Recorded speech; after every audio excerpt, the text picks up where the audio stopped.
ప్రియమైన దేవుని పిల్లలారా, ప్రభు అయిన యేసుక్రీస్తు నామంలో మీకు నా వందనములు. ఈ లోకంలో మనం అనేక రకాల బంధాలలో ఉంటాం. కుటుంబం, స్నేహితులు, పని ప్రదేశాలు, సంఘాలు, ఇలా అనేక రకాల బంధాలు మనకుంటాయి. ప్రతి బంధంలోనూ మనం శాంతిని నిలుపుకోవాలని ప్రయత్నం చేయాలని దేవుడు మనతో మాట్లాడుతున్నాడు. ఈరోజు దేవుని వాగ్దానము రోమీయులకు 12:18 రోమీయులకు 12:18 వాక్యం ఇలా ఉంది: సఖ్యమైతే మీ చేతనైనంత మట్టుకు సమస్త మనుషులతో సమాధానంగా ఉండుడి అని.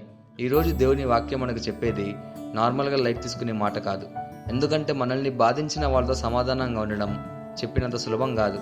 కానీ ఈ వాక్యంలో ఉన్నది ఒక ఆజ్ఞ మాత్రమే కాదు, అది దేవుని హృదయాన్ని ప్రతిబింబించే ఒక పిలుపు.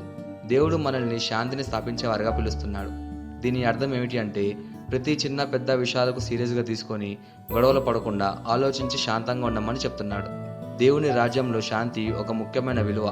మనం క్రీస్తు శాంతిని అనుభవించి ఉండి అది ఇతరులకు చూపించాల్సిన బాధ్యత కలిగి ఉన్నాము. దీనికి బైబిల్లో కొంతమంది ఉదాహరణగా ఉన్నారు. మనం వాటిలో 2 చూద్దాం. మొదటిగా దావీదు. సౌలు దావీదుని అన్యాయంగా హింసించినవాడు. చాలాసార్లు చంపడానికి ప్రయత్నం చేశాడు కూడా. కానీ దేవుడు సౌలును 2 సార్లు దావీదు చేతికి అప్పగించాడు. ఒక్క క్షణంలో దావీదు ప్రతీకారం తీసుకోగలడు. కానీ ఆయన ఏం చెప్పాడో తెలుసా? నేను యెహోవా అభిషేకించిన వారిని హాని చెయ్యను అని చెప్పాడు. అంతేకాకుండా షిమి అనే ఒక వ్యక్తి దావీదును తీవ్రంగా దూషించాడు. అయినా దావీదు శాంతంగా ఉన్నాడు. దావీదును దేవుడు తిరిగి రాజుగా చేసినప్పుడు షిమిని హతమార్చకుండా క్షమించాడు. అంతేకాకుండా అతనికి సహాయం కూడా చేశాడు.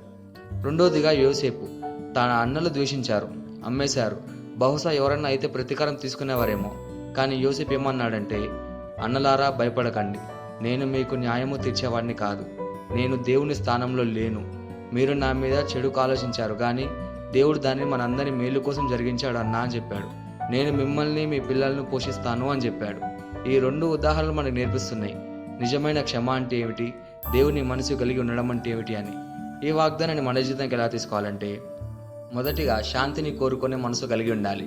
ఒకరితో విభేదించినప్పుడు మనం తొందరగా రియాక్ట్ కాకుండా మౌనంగా ఉండడం ఒక గొప్ప పరిష్కారం. రెండోదిగా క్షమించే మనసు కలిగి ఉండాలి. దేవుడు మన పాపాలను ఎంతగా క్షమించాడో మనం గుర్తుపెట్టుకోవాలి. అదే ప్రేమను మనం ఇతరుల మీద చూపించాలి. మూడోదిగా ప్రతీకారాన్ని వదిలేయాలి. దేవునికి సంతోషం ఇచ్చే జీవితం అంటే శాంతిని కలిగించే జీవితం. ప్రతీకారం కాదు, శాంతిగా జీవించాలి.